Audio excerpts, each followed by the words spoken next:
பணித்துளிகள் பிப்ரவரி 17, 2026 இன்றைய தியானத்திற்கான தலைப்பு நம் வாழ்வின் ஆதாரம். தியான வசனம் யாக்கோபு 1:17. நன்மையான எந்த ஈவும் பூரணமான எந்த வரமும் பரத்திலிருந்துண்டாகி சோதிகளின் பிதாவினிடத்திலிருந்து இறங்கி வருகிறது. ஸ்மெஜோ மால்கோ என்பவர் போஸ்னியா நாட்டில் உள்ள ஜெசிரோ கிராமத்தை சேர்ந்தவர். இவருக்கு ஃபெஹிமா என்கிற மனைவியும் ஜுவாத் காத்தீப் என்கிற 2 மகன்களும் இருந்தார்கள்.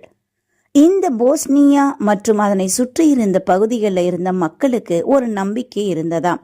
ஒரு ஏழை பெண் ஆற்றிலே தங்க மீனை பிடித்தார், அதாவது கோல்டன் ஃபிஷ். ஆனாலும் அதன் மீது இரக்கம் கொண்டு அந்த தங்க மீனை ஆற்றிலே விட்டு விட்டாளாம். அதன் பிறகு அந்த பெண்ணுக்கு சந்தோஷமும் செல்வமும் கிடைத்ததாம்.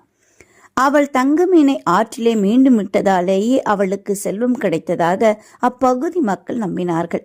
எனவே அப்பகுதியில தங்க மீன்களை மக்கள் வாங்கி ஆற்றில விடுவது வழக்கம். ஒருமுறை மால்கோஸ் ஆஸ்திரியா பயணம் செய்து திரும்பிய போது தன்னுடைய மகன்களுக்காக 2 தங்க மீன்களை வாங்கி வந்தாராம். 2 ஆண்டுகளுக்கு பிறகு அங்கு போர் பதற்றம் ஏற்பட்டதாம். அதனால கிராமத்தை சேர்ந்த ஆண்கள் மட்டும் அங்கு போர் செய்ய இருந்தனர். பெண்களும் குழந்தைகளும் பாதுகாப்பான இடங்களுக்கு அனுப்பி வைக்கப்பட்டார்களாம். இந்த போர்ல ஜெசிரோ கிராமம் முற்றிலுமாக அழிக்கப்பட்டது. மால்கோ கொல்லப்பட்டார். திரும்பி வந்து ஃபெஹிமா பார்த்தபோது எல்லாம் பாழாய் கிடந்ததாம். அந்த 2 தங்க மீன்களுடைய மீன் தொட்டி மாத்திரம் இருந்ததாம். அவர்கள் வீட்டின் அருகே இருந்த குளத்துல அந்த தங்க மீன்களை அவள் போட்டுவிட்டு சிறிது காலம் வேறு இடங்கள்ல வசித்தாங்களாம். ஆனாலும் அவர்களுக்கு சரியான சூழ்நிலை இல்லாததுனால மீண்டும் ஜெசிரோ கிராமத்திற்கு ஃபெஹிமா தன்னுடைய மகன்களை அழைத்து வந்து அங்கே வாழ வேண்டும் என்று திட்டமிடுறாங்க. அனைத்தும் பாழாய் கிடந்த அந்த கிராமத்துல அவர்கள் வீட்டின் அருகில் இருந்த குளத்துல அநேக தங்க மீன்கள் பிரகாசமாக துள்ளி கொண்டிருப்பதை பார்க்க முடிந்ததாம்.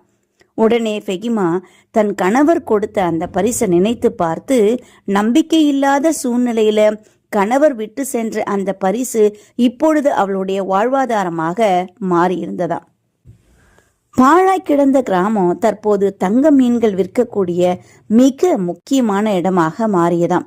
1998ஆம் ஆண்டு மால்கோக் இல்லம் மீண்டும் அதே இடத்துல கட்டப்பட்டதாம். 2 கார்கள் வாங்கப்பட்டதாம். மால்கோக்கின் பிள்ளைகள் இப்பொழுது சந்தோஷமாக தங்களுடைய எதிர்காலத்தை குறித்து கவலை இல்லாமல் வாழ்கிறார்கள் என்று இந்த சம்பவம் சொல்லுகிறது. இந்த தங்க மீனை போல ஆண்டவருடைய வார்த்தை நம்மை தேற்றுகிறது. அது 1, 30, 60 பலன் தரக்கூடியதாக இருந்து மற்றவர்களையும் வாழ வைக்கிறது. நாம் வாழ்வதற்கும் வாழ்வாதாரமாக உள்ளது. தேவன் நமக்கு கொடுக்கக்கூடிய தாளந்துகள், ஆசிர்வாதங்கள், அவருடைய கிருபை, இரக்கம் யாவும் பாழாய் கிடக்கிற நம்முடைய வாழ்க்கையை ஆசிர்வாதமாக மாற்றுகிறது.